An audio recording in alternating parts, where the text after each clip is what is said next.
Sir, ಈಗ ಅನ್ವರ್ ಮಾಣಿಪ್ಪಾಡಿ ಅವರು ಏನು ಆರೋಪ ಮಾಡಿದ್ರು, ಸೊ ಈಗ ಕಾಂಗ್ರೆಸ್ನವರೇ ಹಣವನ್ನ ಕೊಡ್ಲಿಕ್ಕೆ ಹೇಳಿದ್ದು 150 ಕೋಟಿ ಅನ್ನೋಂಥ ಆರೋಪವನ್ನ ನಿಮ್ ಕಾಂಗ್ರೆಸ್ ಮೇಲೆ ಮಾಡಿದ್ರು.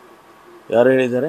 ಅನ್ವರ್ ಮಾಣಿಪ್ಪಾಡಿ ಸರ್. ಈ ವರದಿ ವಿಚಾರವಾಗಿ ವಿಜೇಂದ್ರ ಅವರು 150 ಕೋಟಿ ಕೇಳ್ತಿದ್ದಾರೆ ಅಂತ ಸಿಎಂ ಆರೋಪ ಮಾಡಿದ್ರು. ಇಲ್ಲ, ಕಾಂಗ್ರೆಸ್ ಬಿಜೆಪಿನವರೆಲ್ಲ ಕೇಳಿದ್ದು ಕಾಂಗ್ರೆಸ್ನವರು ಅನ್ನೋಂಥ ಆರೋಪವನ್ನ ಮಾಡಿದ್ರು.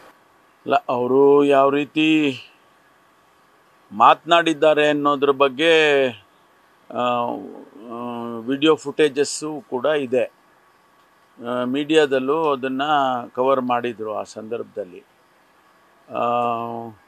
ಈಗ ಅವರು ಮಾತು ಬದಲಾಯಿಸ್ತಾ ಇದ್ದಾರೆ ಅಂತಂದರೆ ಅದನ್ನು ಯಾವ ರೀತಿ ನಾವು ಅದು ತಗೋಬೇಕನ್ನೋದು ಗೊತ್ತಾಗೋದಿಲ್ಲ. ಆದರೆ ಇಷ್ಟಂತೂ ನಿಜ, ಅವ್ರ ಮನೆಗೆ ಹೋಗಿದ್ದರು, ವಿಜೇಂದ್ರ ಅವರು ಆಫರ್ ಮಾಡಿದರು. ಅದನ್ನು ಅವರೇ ಹೇಳಿರೋದು. ಯಾರಿಗೆ ಗೊತ್ತಿತ್ತು ಅದು? ಅವ್ರು ಹೇಳದೇ ಇದ್ದರೆ ಯಾರಿಗೂ ಗೊತ್ತೇ ಆಗ್ತಿರ್ಲಿಲ್ಲ. ಅವರು ಹೇಳಿದ್ದಾರೆ. ಮತ್ತು ಮೀಡಿಯಾದವ್ರು ಕೇಳಿದಾಗ ಕನ್ಫರ್ಮ್ ಮಾಡಿದ್ದಾರೆ. ಹಾಗಿರುವಾಗ ಈಗ ಅದಕ್ಕೆ ಈಗ ಬಂದು ನಾನು ಆ ರೀತಿ ಎಲ್ಲ ಕಾಂಗ್ರೆಸ್ನವ್ರು ಹೇಳಿದರು ಅಂದರೆ ಅದು ಅವ್ರ ಮಾತಿನಲ್ಲಿ ನಂಬಿಕೆ ಹೋಗ್ಬಿಡುತ್ತೆ. ಅದರಿಂದ ಅದನ್ನು ಯಾವ ರೀತಿ ನೋಡೋಣ. ಅದು ನಾಳೆ ಸದನದಲ್ಲಿ ಅದನ್ನು ಪ್ರಸ್ತಾಪ ಮಾಡ್ಬೋದು ಅಂತ ಕಾಣಿಸುತ್ತೆ. ನ್ಯೂಸ್ ಫಸ್ಟ್, ನಿರ್ಭೀತಿಯಿಂದ ನಿಮ್ಮ ಪರವಾಗಿ.